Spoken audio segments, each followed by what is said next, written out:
All right, everybody, welcome to the third of our micro course. Today we'll be covering image segmentation and analysis using Fiji.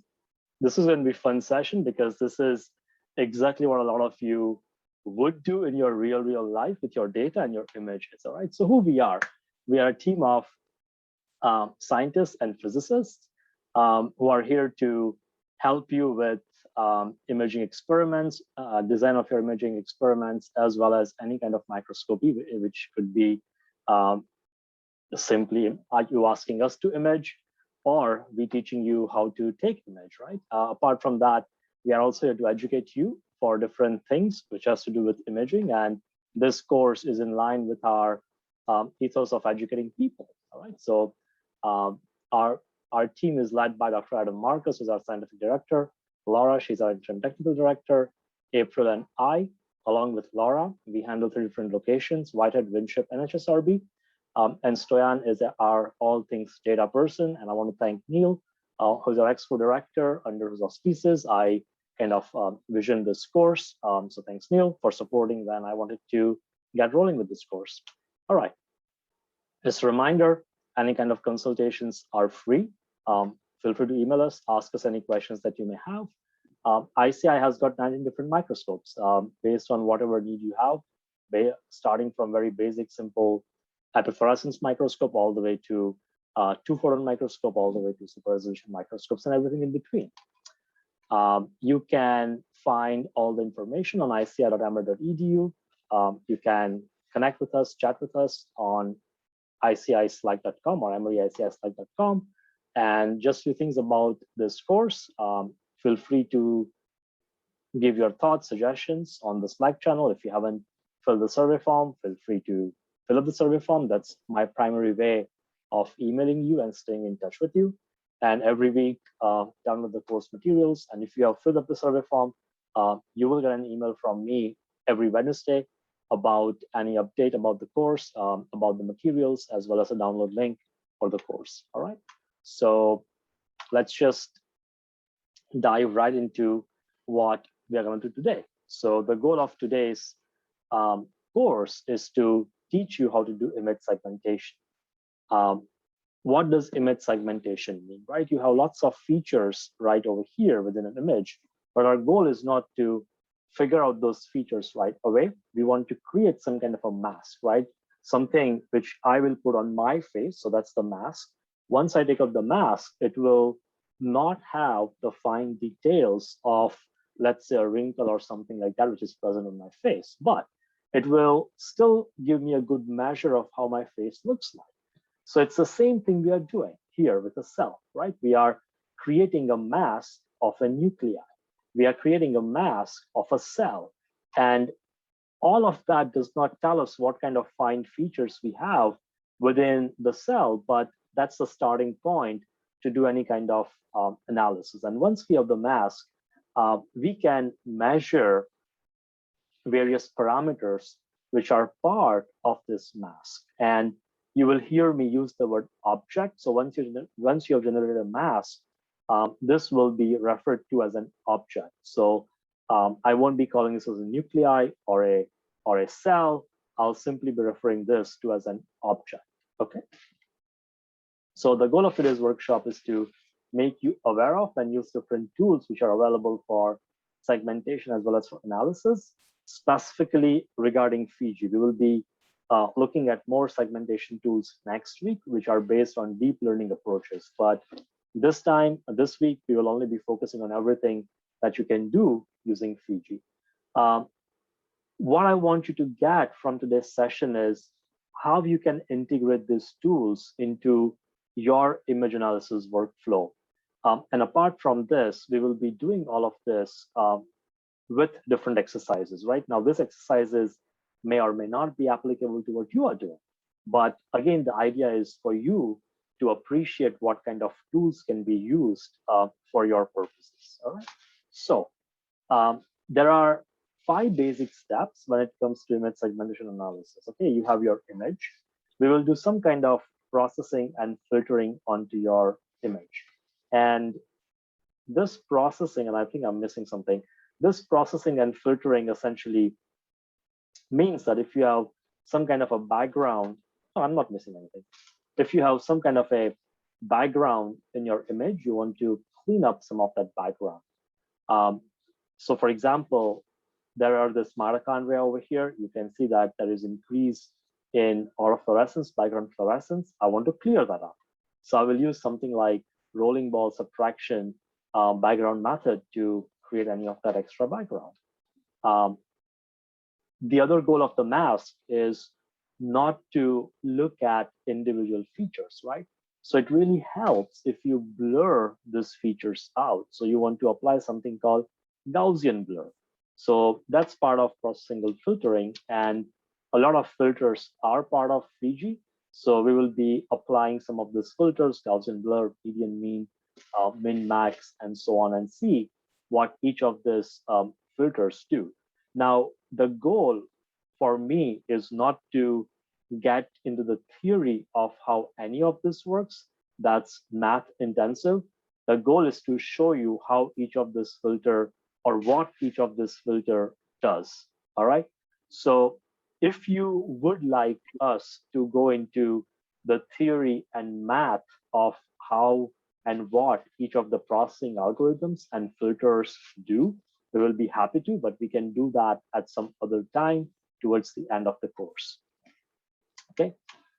So next step after you do the processing and filtering is a thresholding step. All right. So what does thresholding essentially mean? So if you have a nucleus data, you want to select just the nucleus and nothing more. So you are using a particular threshold such that the intensity of the pixels, which are between, let's say, 6,000 to 65,000, are selected. And once you select this, you're going to go and click apply or generate a mask out of it. And that mask is going to look something like this. Okay. And what this means is now you have a binary image, right? Binary, essentially zeros and ones. So you have a binary image where all the blacks behind will be zeros and all the whites over here will be 255s. Now, all the binary images you make are 8-bit in nature, and hence you get something which is 0 and 255. Okay. And in the binary menu, there are a bunch of options or algorithms which we will be looking at. These are also very helpful when you are doing something. And the last part is analysis, right? So once you create a binary mask, what do you want to do? You want to measure something. You want to measure the area of your masked area or region. You want to measure the mean fluorescence intensity or the integrated density within this area, right? So all of that can be done. And once you get this kind of values, you can plug them into your favorite graphing software. It could be R, could be Graph by Prism or Excel, and you get some very nice graphs. Okay.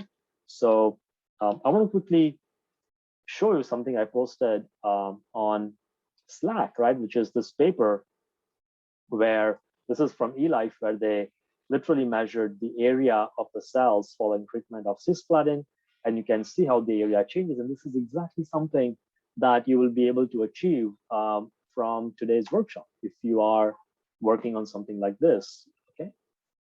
And even if you're not working on something like this, everything that you will be learning will be extremely helpful for anything else that you are doing. All right. So moving on, the first exercise that we'll be doing is segmenting and analyzing nuclei. Okay. So what I'm going to do is I'm totally going to ignore this process and filter step and make it very easy for you to appreciate how quickly this process can be done. So we will be going from an image, we will be generating a threshold, creating a binary mask, analyze, and you will get this data, trust me, within 2 or 3 minutes. Okay. So let's go through this exercise. What you will be doing is you have this image, which is nucleus-gray.tif. You are familiar with this image if you were here last time. We will be doing a small thresholding step. This will generate a mask. We will go to Analyze Particles menu. And with the Analyze Particles menu, you can select what size of a particle. You know, if you make all this to be a particle, you can select what size you want. Now, with the image that you have, nucleus-tif, nucleus-gray.tif, this image already has stored calibrations, right? So we know pixel per micron size of the image.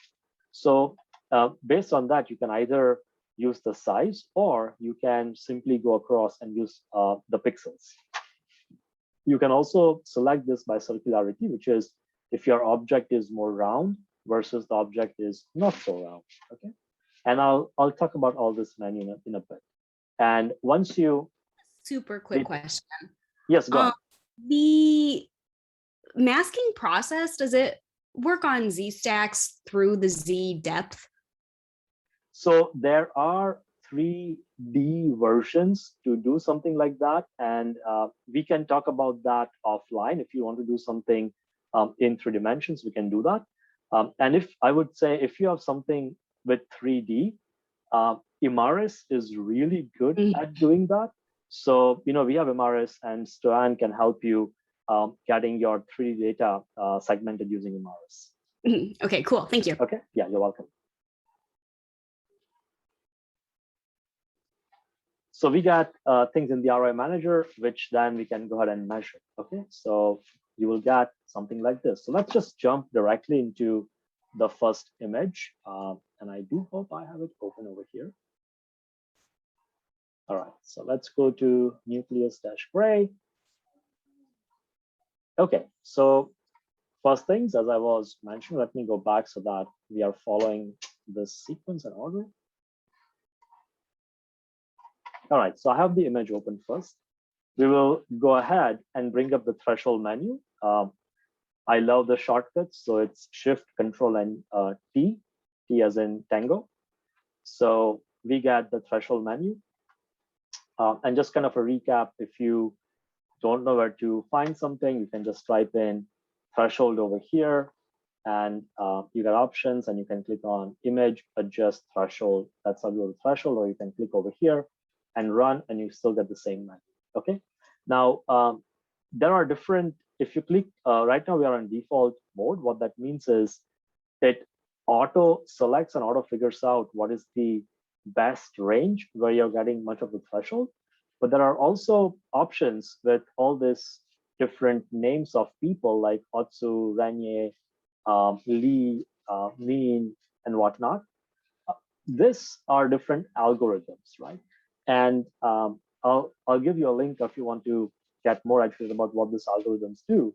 But let's say if you want to be more reproducible, you can tell somebody that, hey, I used Otsu algorithm versus Lee or something like that, versus saying, I selected my image and the pixel intensity was between 6922 and 65,000. Okay.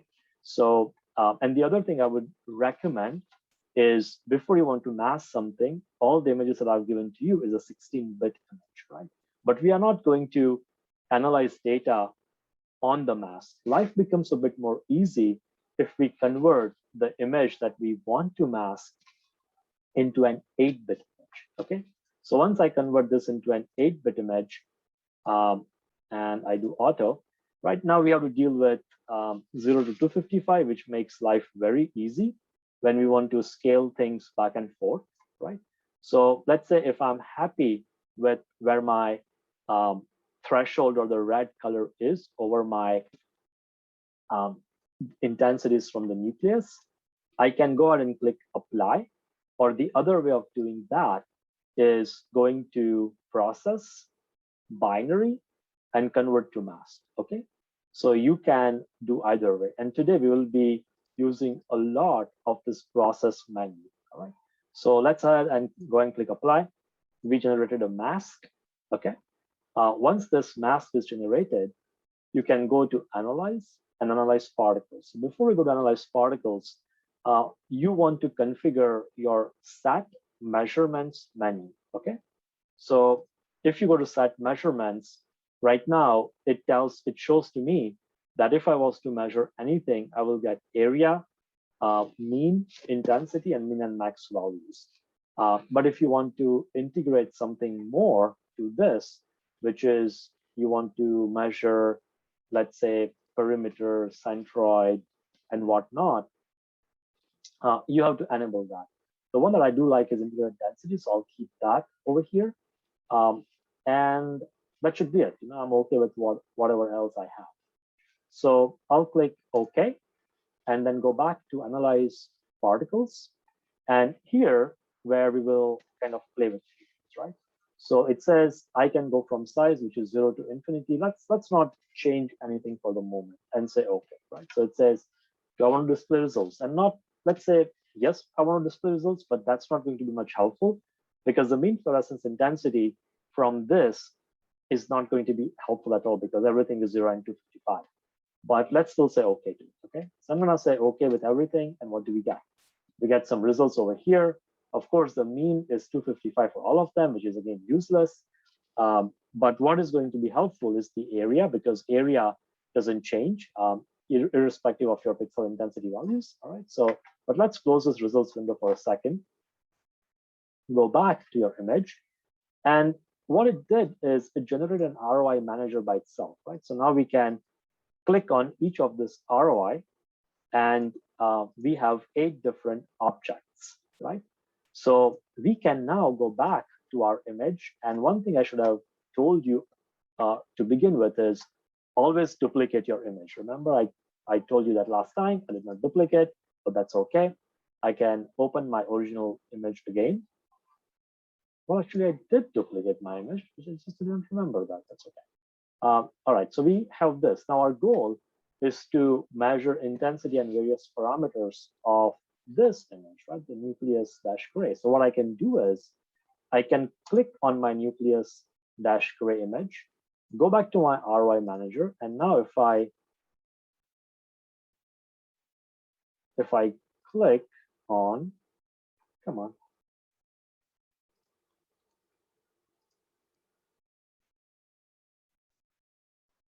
All right, let me just close and check all of that. Somehow it doesn't want to go away. So let me just close this image. Oh, I know why. It opened another instance of Fiji. That's why it did that. Let me quickly read all of this.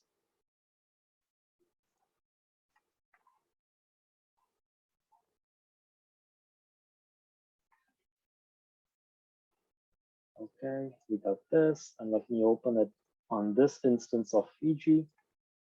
All right, so now we can go back and look at each of this object, and we can also get the labels.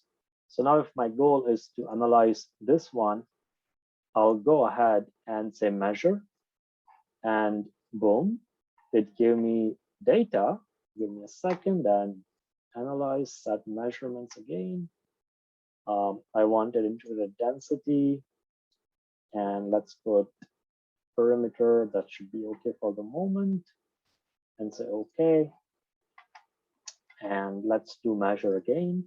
All right, so now we got all these values, and you can see that the mean intensity is 10,000, 12,000, and whatnot for the nucleus. Okay, so let's close this and go back to some of the other features. So depending on the image that you have clicked on, that's where you will be analyzing the data. So let's say if I have clicked on this image and then go ahead and select all this ROIs that are part of each of the objects, and I'll get data from this. If you want data from this image, you have to click on that and then go ahead and select all the ROIs. So what I'm doing is shift click all of them. Okay, so shift and click all of them, and then go ahead and click on measure. That's all I'm doing. Okay. So one last thing before I let you do this by yourself, I wanted to go to analyze, measure, analyze particles again. And let's say if you want to select a region of a different size. So right now we are going from 0 to infinity, but let's say if you go from 0 to 300, okay? Let's say what's gonna happen. That was on a different image. And let me clear this guys up.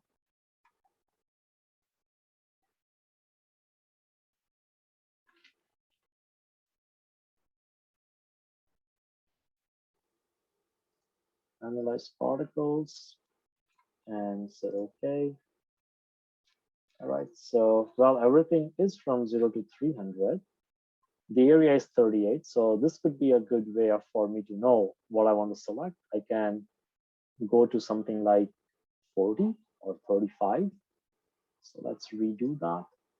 I don't want to save anything. Analyze particles, and let's say if I go up to 35. And now I'm only selecting this one object because that object is less than 35 micrometer in diameter, right? And you can see that from the area over here. So that's a bit odd because I should be getting more than one and not just one. Let's try this again. Start.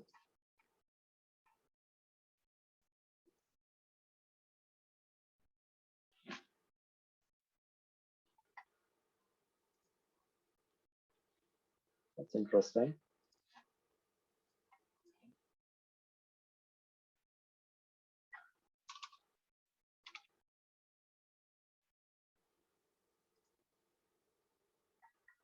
Oh, I'm still a bit surprised as to why. And let's redo this and measure.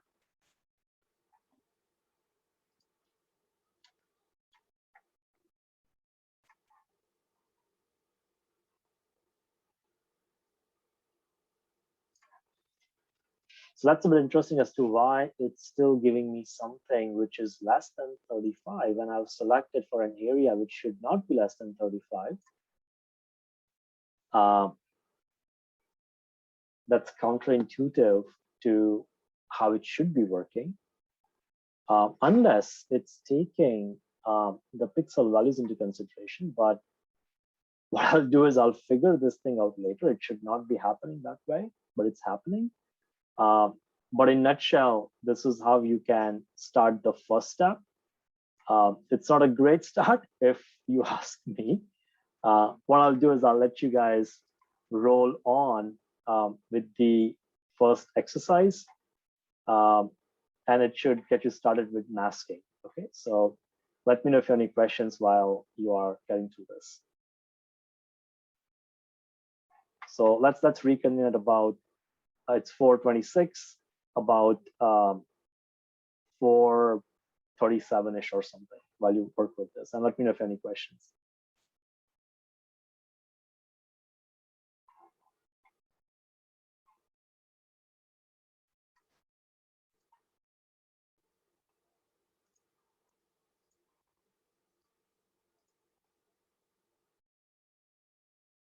Well, actually, you know what?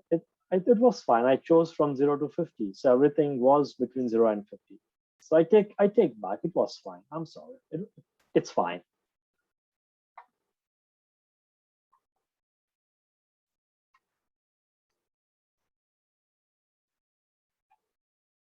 Yeah. So everything is fine because the largest that you are seeing is 49.788 and nothing more than 50. So yeah, everything is fine.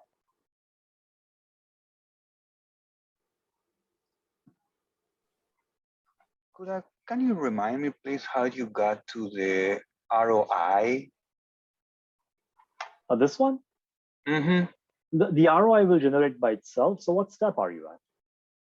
You actually have to click add to ROI Manager. It wasn't default clicked for me under Analyze Particles. Add to Manager wasn't clicked for me at first. So I had to click it and it added it to the ROI Manager.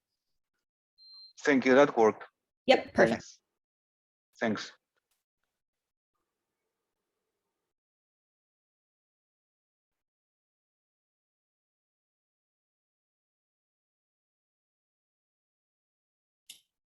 So I have the size set from 0 to infinity, but I still get one. I just get one value in my ROI Manager. So let's try that, 0 to infinity. And let's say if I click OK, let me close my ROI manager first so that nothing else is there. All right, so analyze particles, 0 to infinity. And let's say go and click on OK. All right, so would you like to try this again? If not, I can, if you could share your screen, that's also fine. Sure, just 1 second. So let's see. Oh, I think you have to allow me to screen share. Yeah. What's your name? Because I cannot figure out from here who you are when we're talking. Yeah. It's Anu Korakonda. Okay.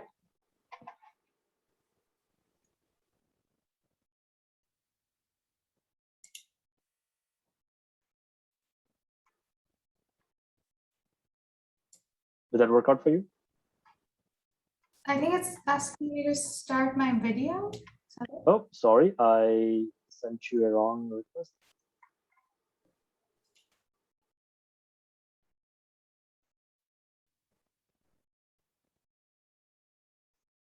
Okay, should be fine now.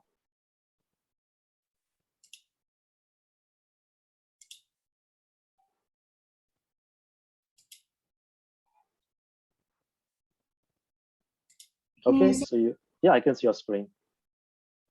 Okay, so this was going to analyze particles, right? Right. And yeah, that all looks good. Say okay. So let's go back to your threshold. You selected Otsu, but that should not be a problem. yeah, I think I chose this because my lab usually chooses this. That's why I was trying to work. No, that's okay. That's okay. Let's go. Can you close that again and go back to analyze particles? Yeah, sure. I'll just delete that from the ROI manager. Can you close the ROI manager for a second? Just close it. Yep.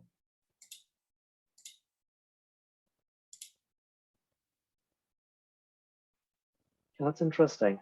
Let me play. Are you thresholding and getting an ROI for just the background? Is that why you're only getting one? Because that's a huge area. And if you're looking at it, it looks like you're getting a mask for the background. And that's all connected. And if you look at your threshold, you have threshold at an area which is all the way towards the left, right? So when you look at this, which is towards the left area, this is all background that you have masked out. Typically, your nuclear area will be somewhere from here till here, right? And if you look at your map, it's all 255s that you have selected.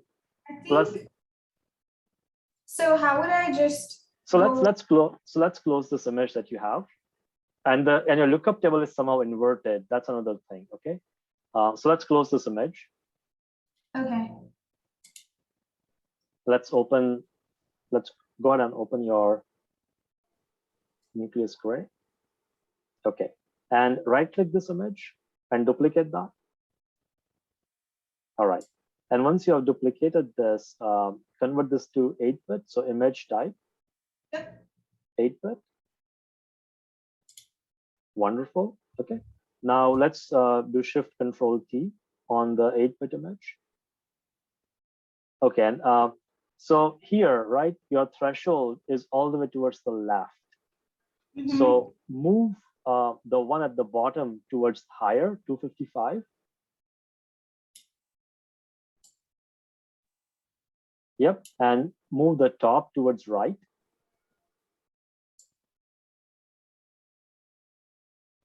Okay, and check on the dark background below the Otsu.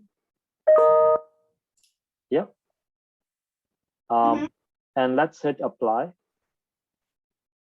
So somehow it's inverting the lookup table for you. Okay, so if you click on the black, let's see what kind of values you get. So the blacks are 255 and the whites are zeros, right? So the lookup table is inverted. Let's do this. go to LUT on the menu bar, yeah, and click on Invert Lookup Table. Okay, and now if you look at the intensities, I think that's fine with what you have. Let's just look at the intensities for your lookup for your masked image. The blacks should be 0 and the whites should be 255. So let's see if you see that. Yep. And if you move your cursor or your crosshair onto white, that should be 255 now, right? Yeah. Okay. So let's try this again now. Go to Analyze, Particles. It's still doing the same, huh? Can you try thresholding without Otsu? Yeah, sure. Which would you? So go to the first one at the top, which is by default. Yeah. So just close this image. And yeah, close that one. And duplicate your nucleus dash gray. Yeah, and let's hit auto on that. Oh, I have to change this. And the other thing is you have default black and white. Can you click on that next to default, the pull down menu? Do red over there, please. Okay. So that's fine. And if you click apply on that.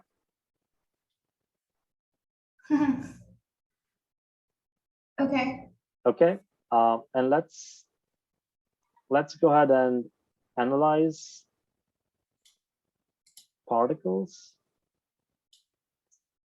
Okay, there All right. it is. So I'm not sure if it was this red and black and white was that the issue, but let's close this and try again with Otsu. Sure.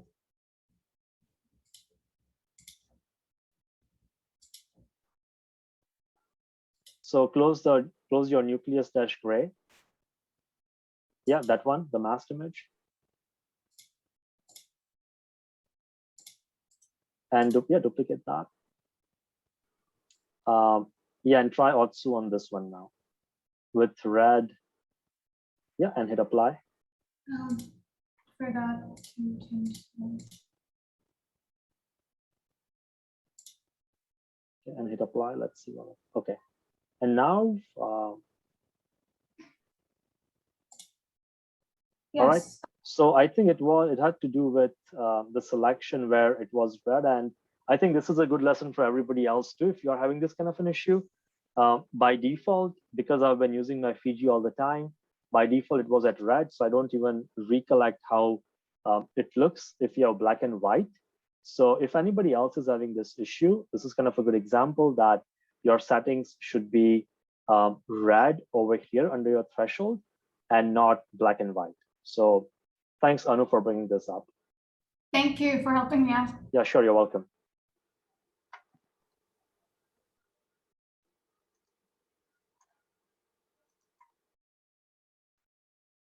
Anybody else having any other issues with this? Everybody else good?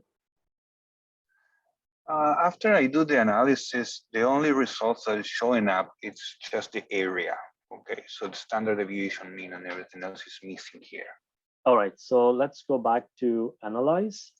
And if you go back to set measurements, right?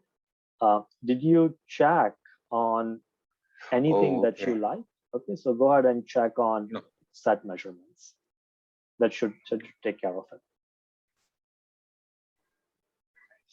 How did you reach that window? Sorry, can you sure, show me? Go to analyze. Set measurements. Oh, set measurements. Okay. Okay. And once you're done with that, hit on OK.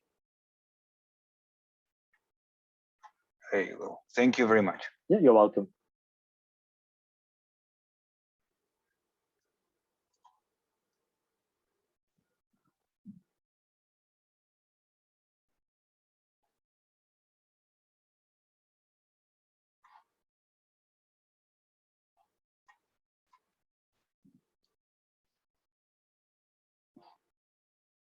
Right, so something like this, you can have thousands of cells with you. And with this, you will get those individual data points that you're typically used to seeing in the graphs that people publish. And you always wonder, how do I get so many data points? And this is the way you should be able to get that. Right, so you can just use this, you can copy and paste this data into Excel or Prism or wherever you want to. And that's pretty much it. You will have a ton of data points.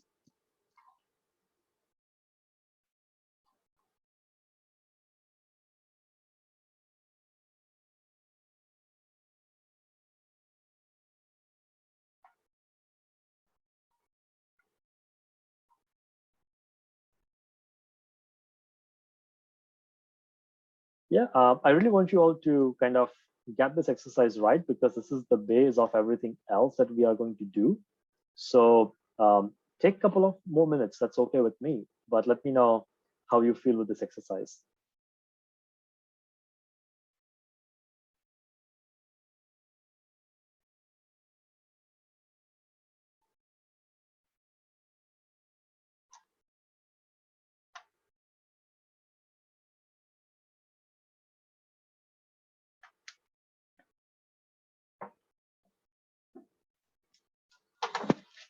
Oh, and while we are here, I want to talk something about reproducibility. Okay, so let's say you did all of this, you have this ROI, and after few many months, you are with your advisor. Be like, your advisor asks you, how did you do this? What were the cells that you selected? I want to see how they look like in the ROI. So what you can do is shift click all of them. You can go to more and save this ROIs. Okay, so let's say I'm gonna it will create this file which says ROI set. So I'm gonna say okay, and I can close all of this, right? Let's say I close my ROI manager. I can go to T, I can say more, open. I can open this ROI set file, and boom, all this ROIs repopulate again. So this is one way to maintain records of what you are doing, come back to your work in future, and then make sure everything is consistent. And this is a great way to achieve reproducibility in your work. All right. All right, so does anybody need some more time, or should I go ahead?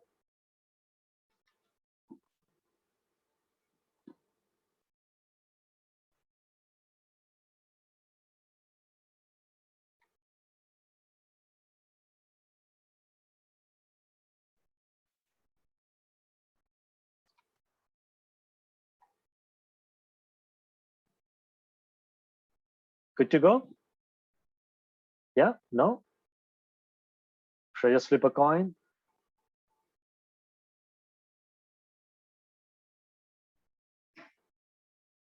All right, thank you. Let's keep on going. All right, so with regards to thresholding, right? I mentioned that there are a ton of different ways you can threshold something.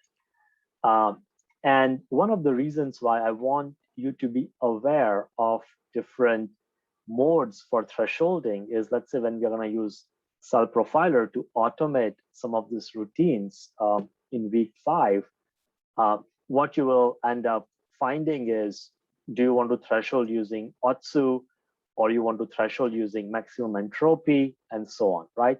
So this is a good moment to play with these functions. And if you really want to know what each of these methods mean, there are papers that people have published for each of the methods.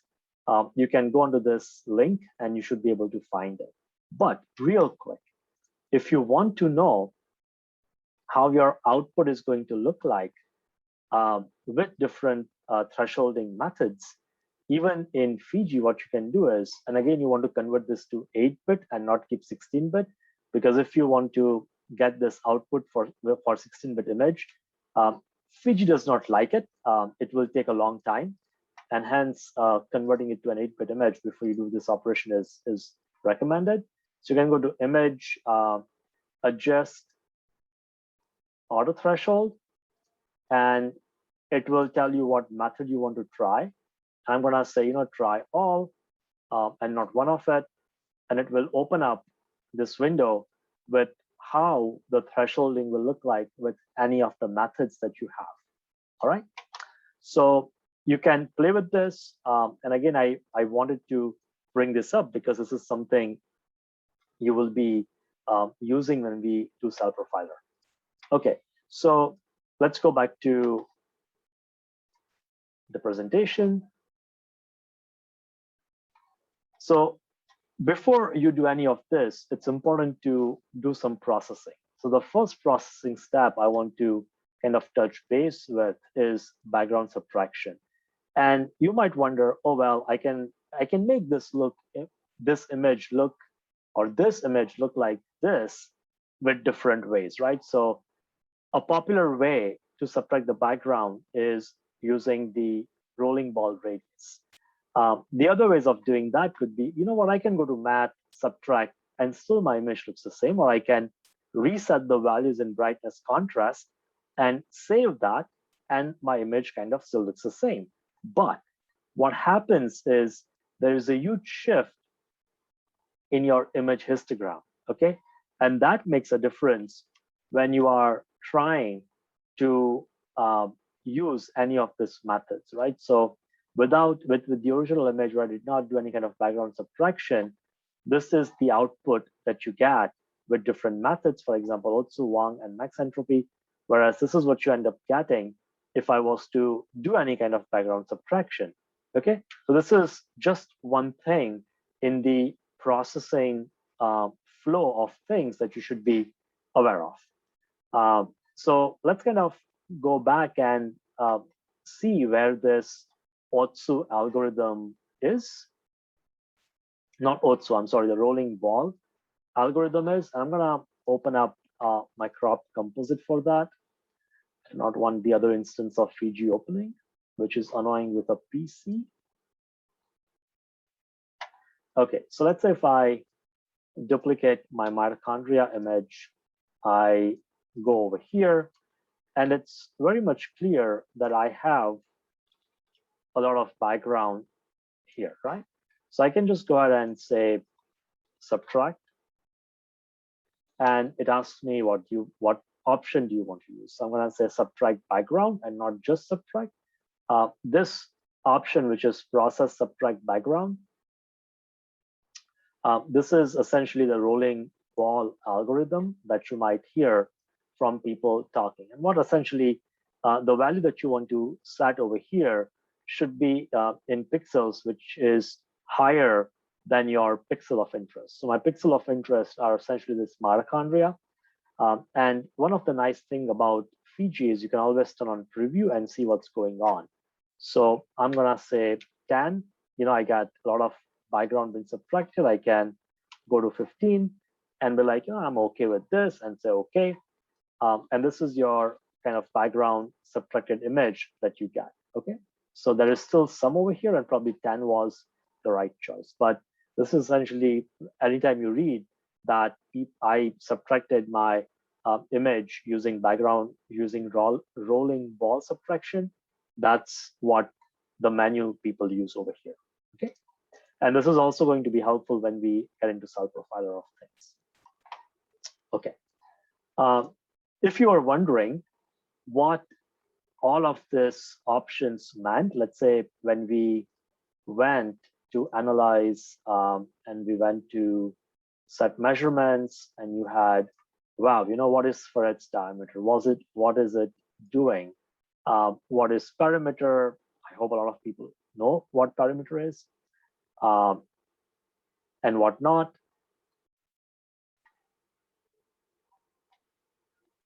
So you can go to analyze, you can go to this website, Biovoxel website, or go into this link where you should be able to know what each of these geometric parameters are and what it is measuring.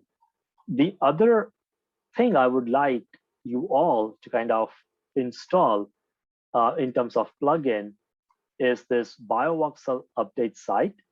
And that Biovoxel update site should look something like this. Once you install that, it gives you a lot more options to play with things. And some of the options they have to subtract background are still nicer than what is present by default with Fiji. Okay, so I highly recommend installing the Biovoxel update or the Biovoxel plugin, which will give you all these options, and play with it. The website itself describes everything very nicely. But if you have any questions with that, do let me know. We'll be happy to help you out. All right. Okay. So moving on with exercise 2. So the goal of this exercise is to segment and analyze nuclei, which has got background issues, right? The first image I gave to you was, boom, straightforward. It looked very nice. But this image that we want to play with has got all this tiny crap, which sometimes could be coming from the mounting media, could be coming from DAPI, or just a bunch of dead cells. So if you have dead nuclei, which might have taken up DAPI, you might be getting from there too. So how do we analyze something like this? Okay, so here we will be playing with a bunch of filters, which I told you earlier that's something we can use quite a bit. And this data set is courtesy Tanin from Graham Lab. So we will be playing with all those options. We'll open the image, we will threshold the image, where we can see that there are all this bunch of smaller things which are part of it.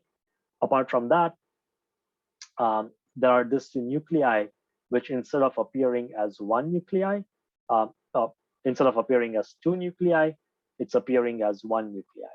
So how do we separate this to nuclei, right? So we'll be looking at a bunch of options over here in terms of binarization, which is, and the main one is Watershed option, which helps you separate two closely associated objects.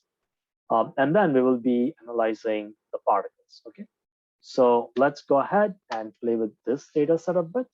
So I'm gonna go ahead and open the Nucleus-Tanin Graham Lab image, and of course you see a lot of CRUD in the image. I'm going to convert this. I'm going to duplicate this and convert that to an 8-bit image. And once I open the thresholding option, Shift, Control, and T, what I see, clearly I'm going to use the default option menu. I want to select my nuclei. Okay, and if I select my nuclei, there is no nicer way to avoid some of the smaller things. And I'm at the moment really exaggerating this. So let's say if I exaggerate this a bit more, I'm getting all of this CRUD in the background, right? So I'm going to go ahead and apply that. So this is how my masked image looks like. So how do I separate any of this? All right, so let's do this. We have this area over here. Let me just draw this guy over here, and this guy over here, which is attached to something. Okay, I want to separate these two things. So what I'll do is go to Process, Binary, and Watershed. So let me bring my image over here so you can appreciate what's happening, and let me duplicate so that we can compare the two images once the Watershed algorithm has done its job. So Process, Binary, and I will go ahead and click on Watershed, right? So it separated. If we compare this, we now have separation between these two nuclei and some sort of separation. Let's say if I zoom in over here and zoom in over here, we have nice separation between these two objects which were connected before, right? So Watershed algorithm is also something called part of connected component analysis. Okay, so now that we have separated them by 1 pixel, what I want to do is go ahead and play with this and eliminate any of this smaller regions. Let me also duplicate this because I want to show something else to you later on this. So let's say I'm playing with this image right now. And if I want to remove some of this small crud in the background, I will go ahead and go to Process, Filters, and Minimum. Okay, so it's going to ask me by what pixel size in terms of radius I want to reduce whatever pixels I have, right? So if I do preview, boom, it removes everything by 2 pixels. Okay, so at the same time, it's also making our cells smaller, but that's okay, because just the way we are reducing things, we can also increase them later on. Okay, so let's say if I do 2.5, that's going to remove much of this crud, and I'm okay with that. So let's say I click, well, let's just do 3 because we can remove as much as possible. So let's say I removed all of this, okay, and say okay. We got a clean image, but we also lost quite a bit in terms of our nuclear area. So what you do now is go back to Process, Filters, Maximum, and you again go and increase this by 3 pixels, and boom, right? So we got back everything. Again, we have all this smaller little structures which we don't want. But remember, if we go back to Analyze Particles, we can always define the size. So let's say I want to go from 30 to infinity. And in that way, well, I still got that. And I think I have got my table open from previous. Let me just close this completely. Close this guy, don't save it. Okay, let's go back to Analyze Particles. I don't want to display my results right now. I think 30 is still small. So let's say I go from 100. Let's just do 100. Okay, say okay. So now I'm excluding the smaller particles and I'm only getting my nuclei, right? Versus if I do not, let me close this, discard this, versus if I do not do 100, and let's say if I have 0 to infinity, I get everything, okay? So now you might wonder, well, you could have used the same approach to begin with. Let's say if I open this data set over here, right? And the fact is, of course, you could have, right? This was just for me to show you, to clean some things up. And that's why I went this long scenic route with you. But let's say if I close all of this and we go over here with this crappy data, and I do Analyze Particles, and let's say I go from 100 to infinity, right? We still got the same nice looking structures, but this was just for me to show you how you can clean some of your images if all of the small structures are bothering you. Okay, so so that's pretty much it, right? And again, so let's rehash some of the steps that we did. We went to the original image, we created the mask. One of the biggest steps that you should be doing once you create the mask. Let me create the mask. Is this watershed function so that you separate the touching areas. So let me go back to Process, Binary, Watershed. Okay, so now you have created this division. And once you have this division, clearly you can go to Analyze Particles and set the size over here and say, okay, and you still got the good nuclei. Okay, so I'll let you all play with this. Take your time, explore these options that you have under filters, which is min and max, as well as under binary, which is watershed. And while you are here, actually, let's do this. While we are here, let's close this. Okay, so we can go to process, go to binary, and we can also use some of the options called erode, dilate, open, and close. Okay, so what erode means is it's gonna erode certain number of pixels away from your image. Okay, so let's see what happens once I erode this. Boom, everything becomes small. But you don't have control of how much small you want to make it happen. All right. So if I want to go back to my image, I can just do Control and Z, and I'm back to my image. Same way, if I go to process binary and I dilate, the word dilate suggests it's going to expand things. So if I click dilate, boom, everything is expanded, right?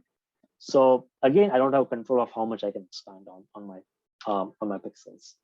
So go back to process, go to binary, open and close. That won't be much relevant over here. Well, actually, it will be relevant at one place, most likely. Let's see.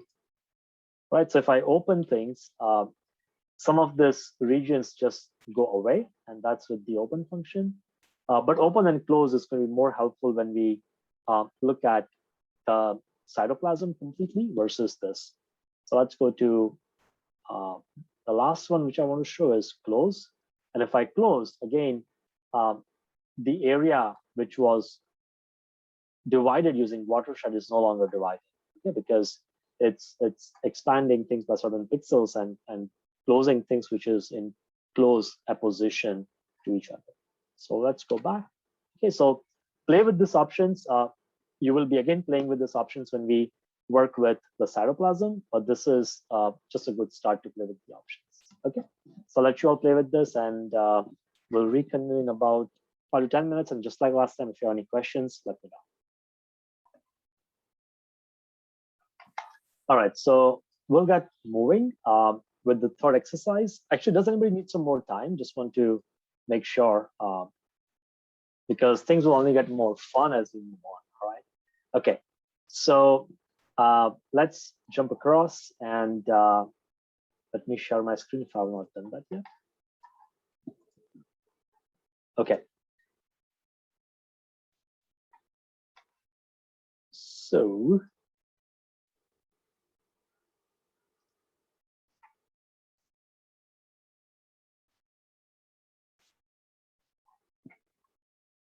we'll move on with the analysis of nuclear membrane, right? So a lot of people do experiments where things from the cytoplasm is translocating into the nuclei, and you want to measure how much has translocated. Apart from that, some of that translocation will also be strong on the nuclear membrane. So how do you do that?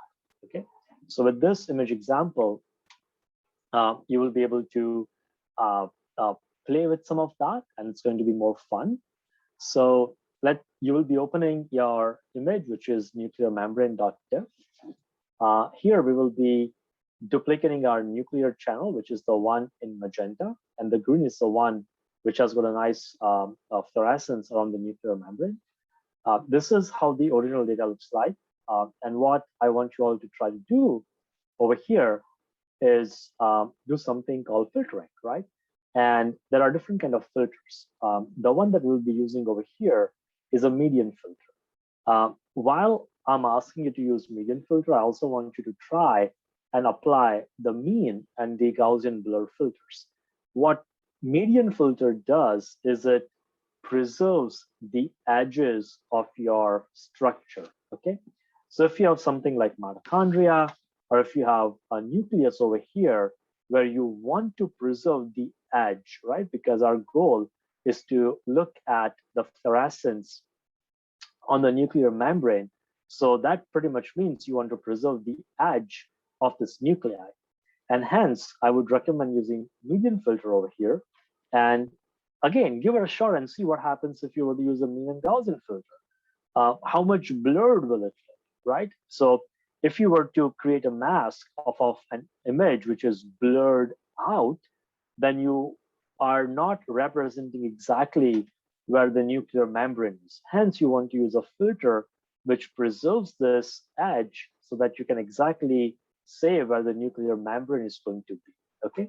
Now, if you think that, boy, I'm not too comfortable with this and I want to keep my data the way it is, that's also fine. You can just create a threshold off of this, okay?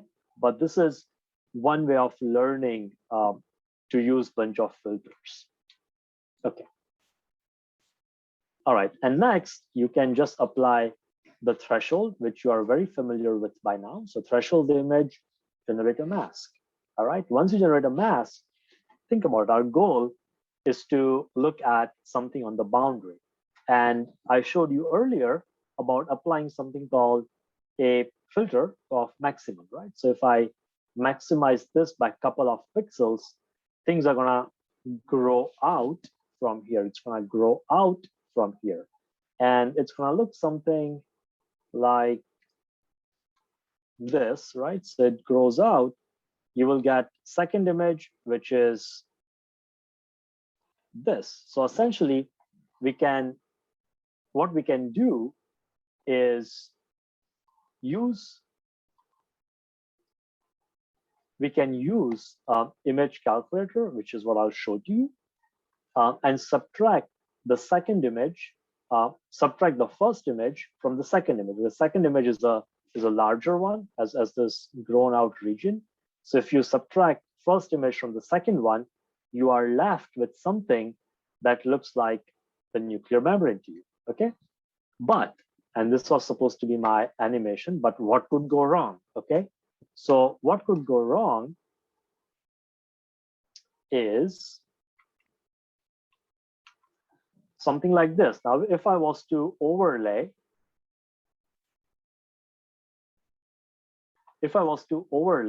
come on, go away. If I was to overlay this masks which I've generated, right?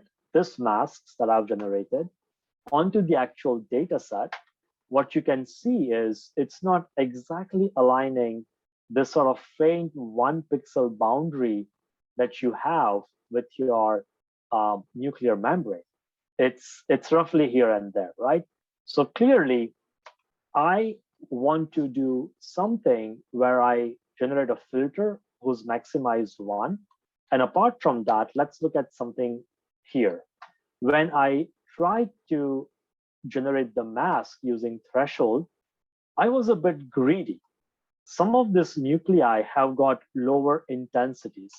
And I was greedy in a way that I tried to increase the threshold such that this nuclei were also covered, okay? And when I tried to do that, I also grew the region away from where the boundary should be. And then if I create a mask and create a maxima, I'm in a situation where I'm overestimating where my boundary is. Versus when I try to be a bit less greedy with this nuclei, right? So I'm excluding this nuclei to an extent. And that's the game that you will have to play. When you have your data sets, you won't be able to get data from all the cells. Sometimes you're like, you know what? If I got data out of 99% of my cells, I'm still happy, and that's okay, right? So you can try to exclude some of these guys, whereas be faithful to this nuclei. And then if I use a filter maxima of 1, I'll get this nuclear area, which are small like this. And then if I was to overlay them, it faithfully overlaps onto the nuclear membrane that I have on these cells, okay? So let's look at this in action as to what each of this means. So I'm gonna open my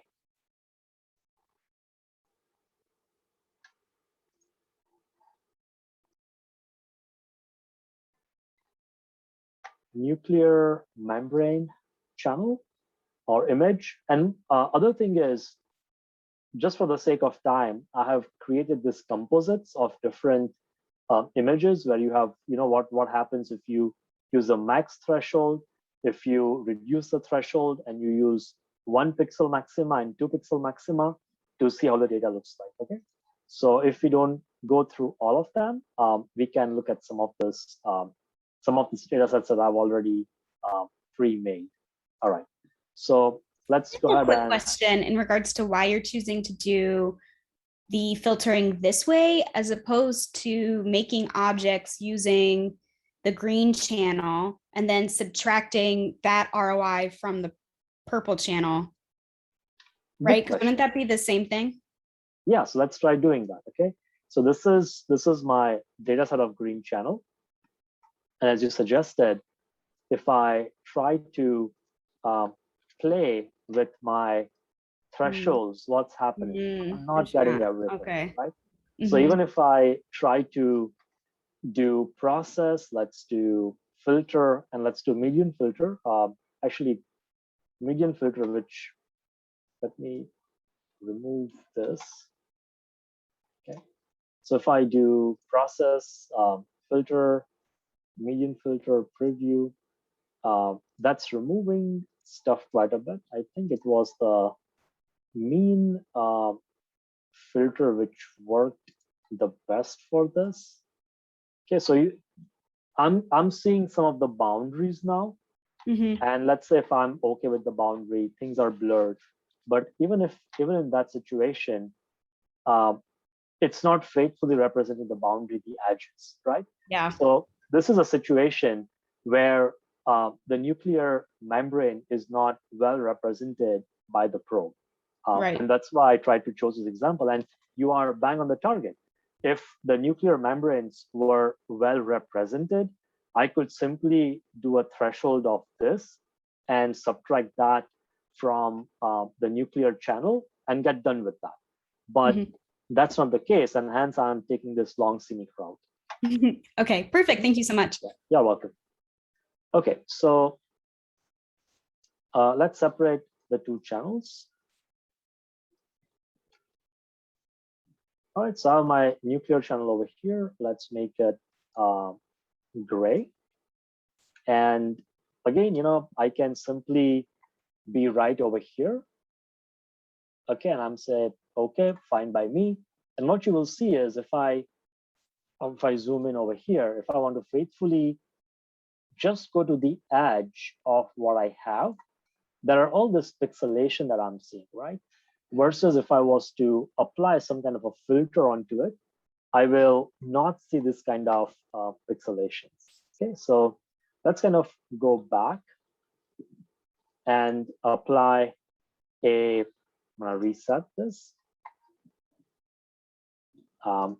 Process filters and apply a median filter, which I told you, you do not lose any of the edge. So now the edge becomes much more smoother. I'm not losing any of the, let me zoom in so that we all can see what's exactly happening.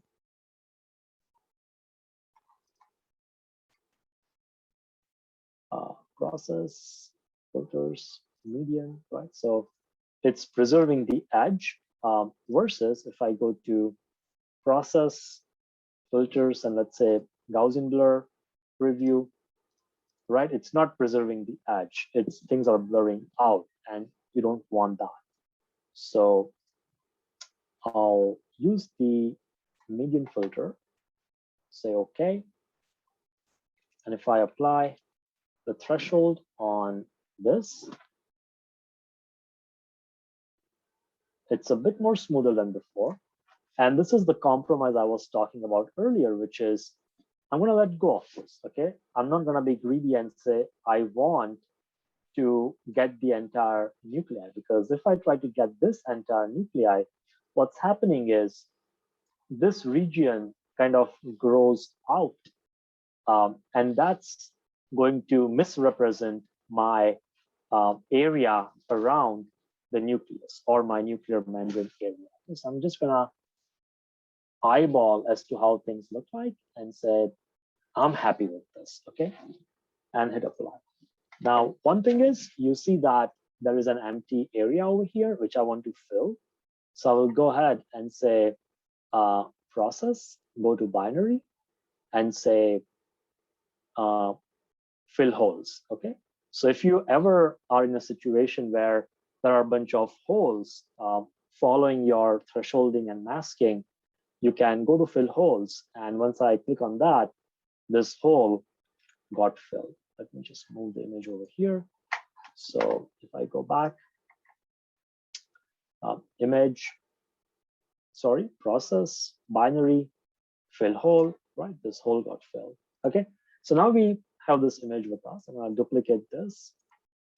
And to this duplicated image, I'm going to create a Maxima filter, right? So process, filter, and Maxima. And I want to do that by 1 pixel, okay? So boom, you can see that things are growing out, okay? And I'll say, okay. And now this is where the fun stuff of Fiji comes. Again, kind of want to reiterate, images are nothing else but pixels, and pixels are nothing else but numbers. And when things are numbers, you can do a lot of math on that. And we're going to do a bunch of math over here. Go to process, image calculator, okay? And this is really fun because you can do a ton of operations. You can add images, subtract, multiply, and all sorts of things with images over here, okay? So our goal right now is to subtract nuclear membrane 2 from nuclear membrane 3, right? So I'm going to go down to nuclear membrane 3, subtract, sorry, nuclear membrane 2 is the bigger one. So subtract, geez, nuclear membrane 2 minus nuclear membrane. I got this other way around. This is our smaller, this is our bigger.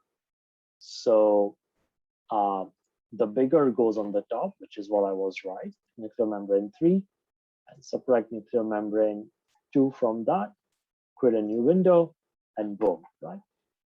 We got a nice looking membrane around our cell, but of course, this looks nice over here, but how does it stand the test of what we have, right? So I'm gonna duplicate the second channel and go to image, color, merge channels. And let's say I want to add this, which is nuclear membrane 4, make that green. And this is the result of nuclear membrane 3. So I'm gonna add that over here, result of nuclear membrane 3, keep source images and ignore source lookup tables and say, okay. All right, so of course my bit depths are different. It's asking me to have the same bit depth. So image, type 8-bit, repeat the same thing. Color, merge channels, my green is nuclear membrane 4. My nice nuclear membranes are nuclear membrane results of nuclear membrane 3 and say okay, right? So now I can go back and toggle to see how things look like. So open my channels tool, which is Shift Control Z, and switch between each of the channels, right? So this is perfectly overlapping the nuclear membrane, okay? So that's what I wanted. Go back over here and see if that's true, right? So it's nicely overlapping my nuclear membrane, except for a part of the region which it's not. But as I said, you cannot get everything all the time, right? So let's look at this guy. And it's kind of nicely overlapping part of the nuclear membrane, okay? So how do you guys feel about this? And actually, let me show you the bad images that I had, so that you can understand how things can look messed up. So let's, if I open this guy, this is where I did the max threshold, where I was greedy to also include this one, and clearly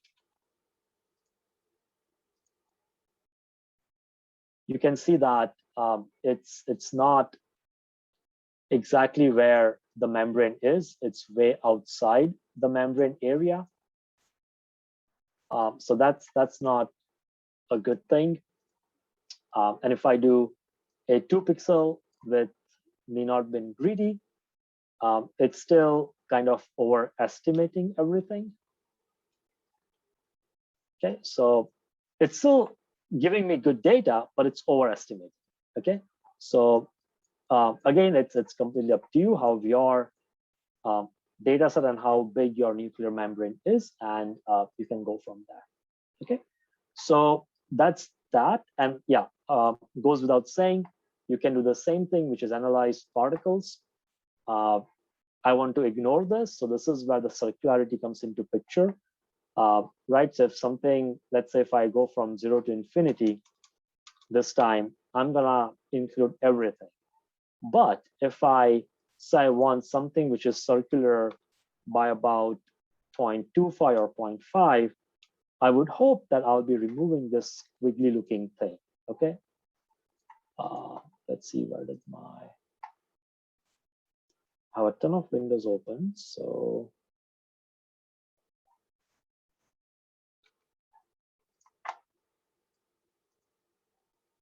well, so nothing open, most likely because probably it's less than 0.5, clearly. Analyze particles, and let's do the circularity, do 0.1, right? So we got everything. We even got this guy, which we don't want. So I need to increase my circularity to something else, or I can use,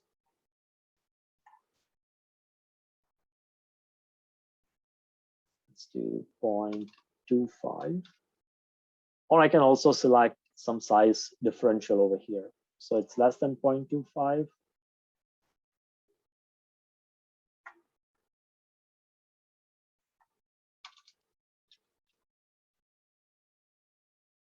Okay, so that's not really working out. The squiggly thing has to be removed using the size differential.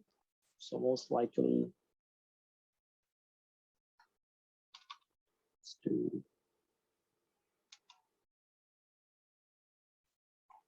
so that's really screwing things up. That's interesting. So probably you cannot remove this, I guess. All right, so if that's the case, I would have used some of the other processing tools to remove this in advance, min, max, and whatnot, if it's not possible to remove this right now, okay? But you can exclude this from your final measurements, knowing what ROI you have, or you can also select this ROI and delete that and get done with it from your final data set, okay? So I'll let you play with this, and yeah, we'll get going after that.